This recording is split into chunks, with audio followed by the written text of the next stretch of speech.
Hello and welcome to the Wilder Lincolnshire podcast from the Lincolnshire Wildlife Trust. I'm Melvin Pryor, Matthew Capper's also with me, and we've been out and about already today, haven't we? We've been out, we've got wet, we've come back, we've dried off. We have indeed. We were out on the Bluestone Heath Road in the Lincolnshire Wards looking at our roadside verges because we have some special verges that are protected, don't we? Yes, this is a fantastic chain of reserves across the county. They go back all the way to the early 1960s. And yeah, roadside verges can be a fantastic wildlife habitat. And we have some really, really special examples here in Lincolnshire that are protected as nature reserves. And we work really hard with a network of volunteers to sort of manage them and maximise the wildlife from them. Really beautiful. I couldn't believe it. Where we stopped, and when you get out of the car and you have a look at what's there, the grasses were all swaying around in the breeze, and you look at the flowers that are coming out as well. And some of the areas have some quite interesting plant life. Yes, it's really interesting, isn't it? Because if you go back, at the end of the Second World War, we had so many meadows and flower meadows in this country. And unfortunately, we've lost a huge amount. So many of our meadows have been ploughed up, have been destroyed. And so actually the last fragments of kind of good wildflower habitat now are often our roadside nature reserves. And as you say, really wonderful selection of plants and different flowers right the way through the season as well. So we were able to see some of that today, but you can come again in a month's time and it'll have changed again completely. It struck me that the verges we were looking at today were quite wide. Yes, and that's one of the features of I think some of the verges in Lincolnshire. A lot of them are quite wide, and that does give a reasonable amount of habitat. We have over 60 roadside nature reserves, and it's about 50-60 miles of roadside that is actually protected as nature reserve. Why then are they so important, and why aren't other verges looking the same as the protected ones? Yes, it's interesting, isn't it? So these are the very best examples that we've designated as nature reserves, but actually a lot of our kind of roadside verges, they are really, really good. They have some inherent wildlife value. Sometimes you have to cut them for road safety reasons. Sometimes they're a bit neglected. Quite often they get cut in a fairly inappropriate way for wildlife. But actually, those that do have the wildlife value form a wonderful corridor. If you think about our road network is almost like an arteries and veins across the UK. And every single one of those roads has a roadside verge. And so if you're flowers or a pollinator like a bee, you can move across that landscape. And if you've got nature reserves dotted around the place, this is the way that you can connect them with corridors of wildlife habitat. It's brilliant. We were looking mainly at the plants, but also if you looked skyward, we had red kite, we had kestrels. It was a wonderful wildlife experience, wasn't it? Yeah, there was red-legged partridge, we had linnets go over, there was yellowhammer, there was skylarks singing in the background. That was really, really nice. But if you look back in history, this started from a bit of a disaster, didn't it? Yes, so we were on that stretch of road this morning, and just probably a mile further on at Tetford Hill, back in 1960, the Wildlife Trust movement was only just really in its kind of infancy at the time. Some of the county trusts had only just been established, and they decided that they'd have a conference to bring everybody together. And so they decided that they'd have it at Gibraltar Point on the Lincolnshire coast. They had various trips out into the countryside, all the great and the good in nature conservation in Lincolnshire, looking at all these knotty conservation issues. And on the way back on the Saturday afternoon, they decided they would stop at Tetford Hill and have a look at this fantastic roadside nature. It had lizard orchid, it had bee orchid, it had pyramidal orchid. Sounds perfect. Sounds perfect, doesn't it? It didn't go quite to plan. No. Bus comes over the brow of the hill, everybody's all expectant, and they were met by a scene of devastation. Everything had died, it was all withered. Turned out, after some investigation the following week, that the roadman down in Tetford had been spraying the pavements. He'd got some pesticide left in his tanker, decided basically just to wash it out and dump the residue, and just thought the roadside verge was just any old bit of wasteland that he could do so. It just shows how we don't really care about these places, and he killed everything off. It was tragic. But the county council was so shamed by this that they actually worked with the Trust to form this network of roadside nature reserves, to look at where were the best places and work with us to manage them. And do they still do that now? Is it a combination, you working with the local councils to protect these important areas? Yeah, and it's one of the oldest and one of the best partnerships in the country. Our roadside verges here in Lincolnshire are really, really good. And that is testament to the county council. They provide us funding every year. They consult with us over the management, but also anything that could potentially harm these verges. So it's a really, really strong partnership, and we're really, really proud of that whole history, really. You mentioned volunteers involved with this as well, to make sure this sort of thing doesn't happen in the future. Volunteers are absolutely just integral to the management of these verge nature reserves. So we have what are called wayside wardens, and there's a network of them. So every single one of those 60 plus reserves has a wayside warden, and they are the guardians and the keepers and the eyes and ears who basically get out there and look after these places for us. Well, when we popped out this morning, we caught up with wayside wardens Keith and Jane Rylands-Bolton. Well, two of our wayside wardens are Keith and Jane. Keith, just set the scene. How did you become a wayside warden? Well, we were members of the Lincolnshire Wildlife Trust, and we used to get the magazine Lapwings, and Jane saw an advert for wayside wardens, and we applied. Well, we can hear we're on the wayside, beside the road, because it's the Bluestone Heath Road here. So, Jane, what do you do? Well, the unglamorous bit of it, well, it's all unglamorous actually, but very fulfilling, is picking up litter. Right. Which we try not to get angry about. But the main purpose of it, as I understand it, is to just check that the verge is okay, and that the health of the verge really, and that the farmer isn't cutting it at the wrong time or whatever, and to record as many of the wildflowers and the grasses that we can see, and the trees and the birds. And I find the only way I can do the birds is through their bird song using an app, because with they don't settle for you. But when we drove over, the first thing we saw was a red kite in the air. How fantastic. It's a lovely spot. I was watching a kestrel a little while ago, just hovering there, getting ready to go down, perhaps catch something.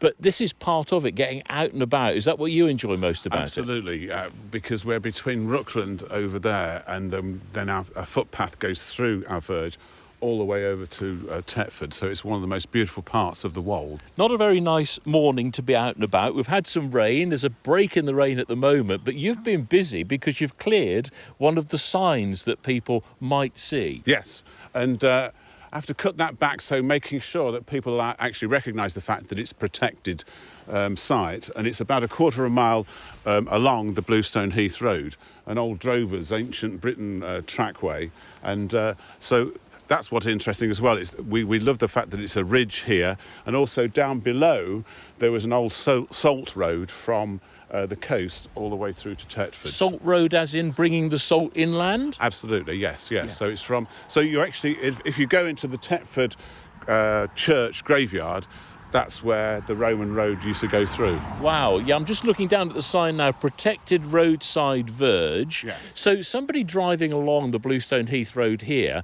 would see this as quite overgrown, lots of tall grass going to seed, but that's the idea, isn't it? Absolutely. And this grass where we are at the moment hides what will be lots and lots of pyramidal orchids in about 2 weeks' time. Last year we had about 190 of them. And before that, there were about 100 cowslips. So we have flowers at different times of the year. I notice you just said around 190. You know exactly how many there were. How many were there? There were 189 on this side, and there were 20 on the other side. And then we also had 2 bee orchids, and I think about 10 common spotted orchids. And it's important to keep those records, isn't it? Absolutely, because sometimes, in fact, actually last year we had more than we've ever had. Brilliant. You were just taking a photograph, Jane, because when you visit the area here, you're looking for things that perhaps you haven't seen before. Well, things I haven't seen before, things I've forgotten the name of, which happens all the time. There's one just beneath us, which is one of my favourites, and I've forgotten what it's called. Can I, that one, Keith? Oh, do we know what that is? It's not quite open. I tell you what. I thought that was goat's beard. No, not goat's beard. It is goat's beard. Is it? I'll tell you what we'll do. We'll get another expert. Is this goat's beard down here? Could you come and confirm? Yeah, you Oh, see. come and tell me what you think it is. Libby does the Latin. It's a tragopogon. Is it? Tragopogon. What would I know it as? I believe that's a goat's beard. Yeah. Ah, okay, think there we go. that- Goat's beard all round. Well, I tell you what, we're going to They're take so some beautiful. photographs of There's it. one behind you that's slightly How more out. fantastic. They're really lovely. So just having a look round here, things that I recognise before the tractor appears.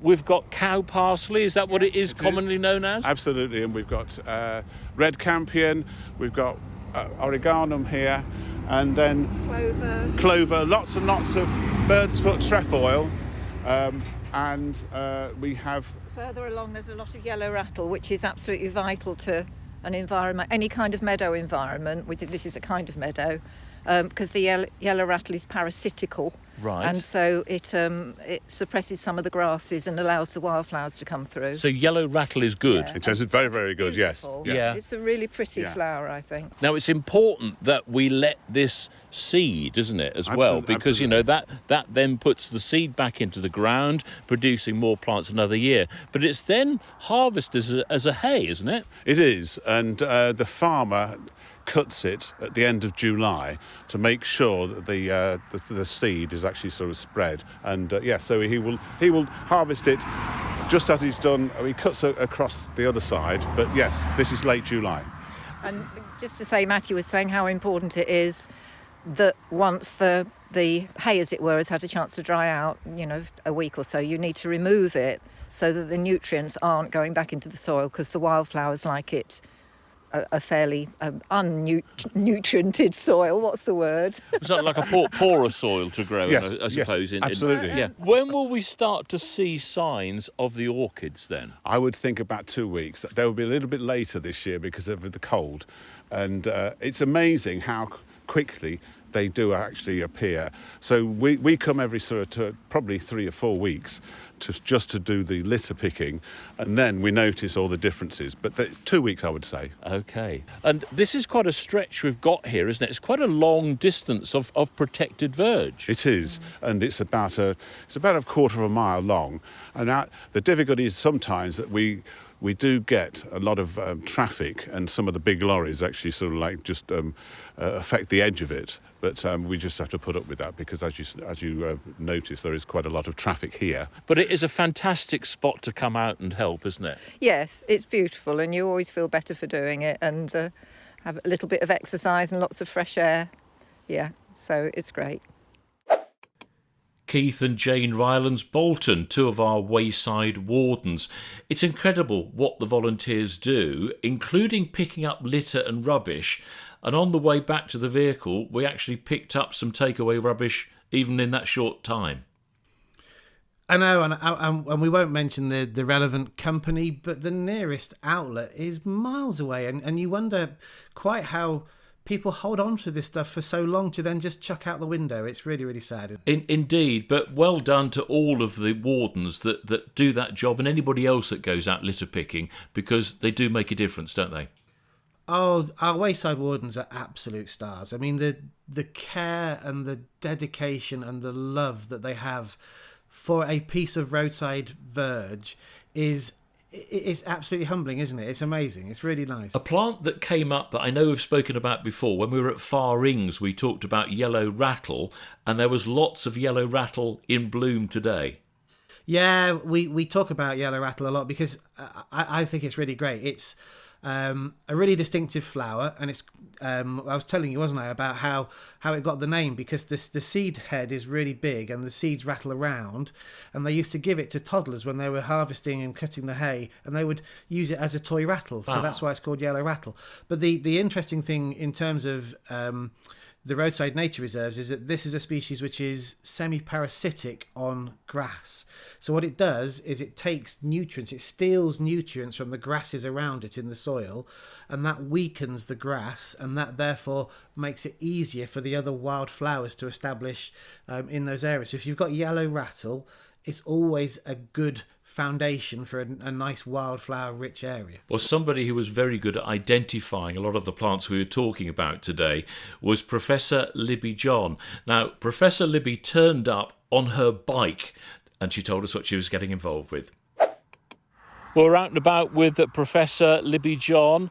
Libby, you're on the Bluestone Heath Road at the moment. You're walking beside your bike. We'll have more on that in a moment. But these verges that we're looking at here, they are particularly special, aren't they? They're gorgeous. I haven't visited this particular verge before, and I'm delighted to be here. It's full of all sorts of interesting plants, and a lot of the verges in Lincolnshire are lovely reservoirs for wildflowers. Oh, it's absolutely amazing, and this is particularly important. We were hearing earlier about the orchids and things here as well, so you have to protect these areas. You do, and it would be so easy for them to be lost, and the Wildlife Trust and others have done a fabulous job identifying key verges.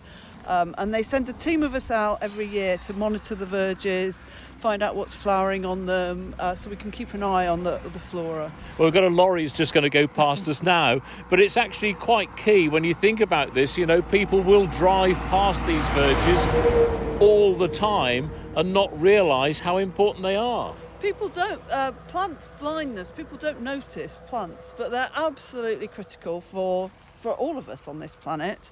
We depend on plants and a variety of plants, and the insects that we care about depend on there being a variety of plants as well. The other great thing about verges, of course, is they provide corridors for things to move along, and if we were to come back in a few months... Oh, I've just seen a red kite, by the way. Oh wow, marvellous. Yeah, the flowers here would be attracting a whole range of different butterflies and insects. How did your interest in wildlife and plants in particular start? Oh, from a very young age. I've always been interested in plants. Probably goes right back to spending time with my grandmother in her garden, you know, that sort of thing. Always been fascinated by plants. And then I've had wonderful opportunities to work with plants in the Rocky Mountains, doing my PhD in the Yukon, all around the world. And I just have a passion for learning about plants. We're always learning as botanists, and I've got lots to learn, but by no means the top botanist.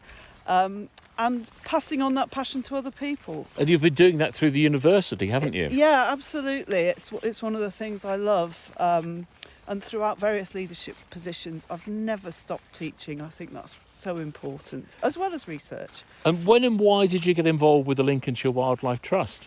Well, I was thinking about that. It goes back almost... I would have joined the instant I moved to Lincolnshire, because I've always been a member of a wildlife trust. And I've been so impressed at what they're doing to support wildlife and wildlife recovery in Lincolnshire, plus which we work with them on a number of projects in my university role. So we set up a new degree in ecology and conservation. We help them with the Love Lincolnshire Plants project.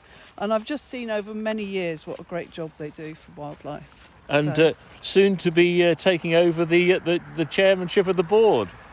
Yes, which is such a huge privilege. I only work part-time at the university now, and so that gives me more time to do other things, and I'm delighted that I've been selected to be the chair of trustees for next year. It's such a privilege. The other thing that you're doing with your spare time is cycling. I mentioned that you're pushing your bike along at the moment, but you've been cycling around as many reserves as possible, haven't you? My aim is to get to them all by the end of this summer. I started last summer. There are 100 or so. No one will quite tell me how many. Apparently it's one of those questions you should never ask. Lincolnshire, as you know, is a big county. So I've done reserves so far. I've gone up to the Humber, I've been down to the Wash, but there's still about 50 to go. So there's a long way to go. And you're raising a bit of money along the way as well? Well, I'd love to, yes. It's just such an opportunity, isn't it, to highlight the beauty of Lincolnshire, to visit the huge range of wonderful habitats we have in Lincolnshire, and to visit some of the new habitats that the Wildlife Trust has restored, like Willow Tree Fen. Were you a keen cyclist anyway? I was a keen cyclist, yeah. And still are? Yes, mostly. So going out to see seals December in the snow. There were moments there where the cycling wasn't so fun. So you cycled out even in the snow? We did, yes, with some hardy friends of mine, and we saw the baby seals, and that bit was wonderful. Well, I won't hold you up any longer. Where are you off to next? On my way home, I'm going to drop in at Sotby Meadow, which is one of the reserves I've already visited, but it's one of my favourite places in the county. An absolute delight at this time of year, full of wonderful wildflowers. So, Well, enjoy. thank you very much. I'll let you get on your bike. Thank you. Professor Libby John joining us at Bluestone Heath Road. She was on her bike and she had invited us to be on our bikes today as well, Matthew. I know, and I There was was a pause there, Matthew. Are you thinking about that? You're thinking for next time? No, I'm thinking just how lucky we were to not have to do it. My first response was that I didn't have a bike, and her second response was I could borrow her husband. So she was determined to try and get us out there on a bike. But no, I was much more happy just wandering along the verge with her pushing her bike. But we did actually say, because we got in the car to drive back to the office here in Horncastle, and we said we did feel a bit guilty leaving her on a bike in the middle of nowhere. I know, but she's doing a fantastic thing going around all of the Trust nature reserves. It's going to take her about a year to do it. We have about 100 nature reserves across what is a very, very large county. It's a fantastic piece of dedication, but I do know how much she has enjoyed getting out there and getting to know a fantastic sort of set of reserves across a fantastic county. Yeah, even cycling to see the seals in the snow, as we heard as well. And Libby's actually been raising money for our latest appeal, hasn't she? Yes, it's a fantastic effort and really quite humbling what she's doing, raising money for the Nature Recovery Fund, which is great.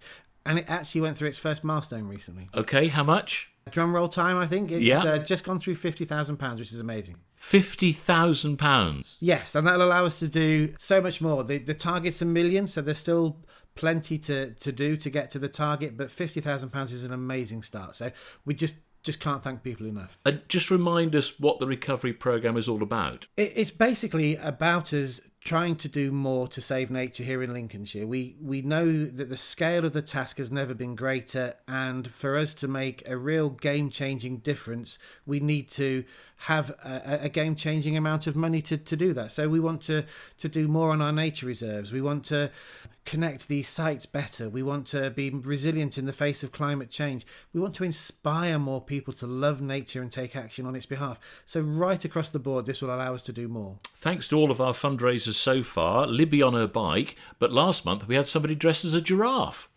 I know, it's bonkers, isn't it? The things people will do. It's great, isn't it? Just weird and wonderful. This guy has built a life-sized giraffe.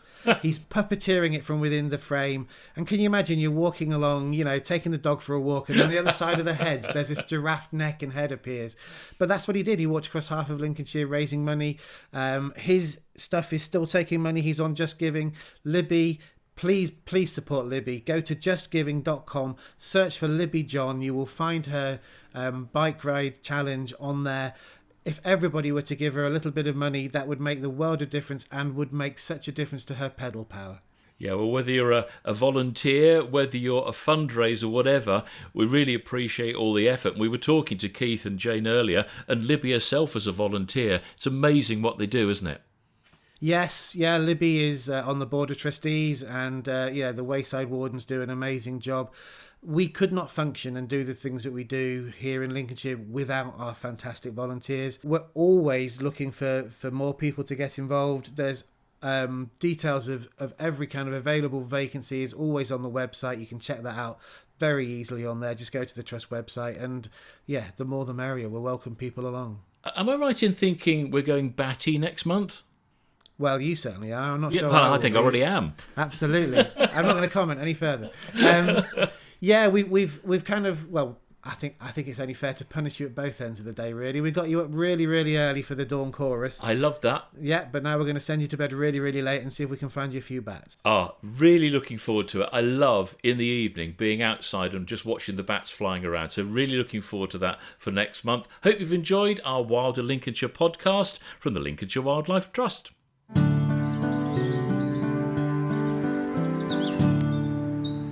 Thank you for listening to the Wilder Lincolnshire podcast from Lincolnshire Wildlife Trust.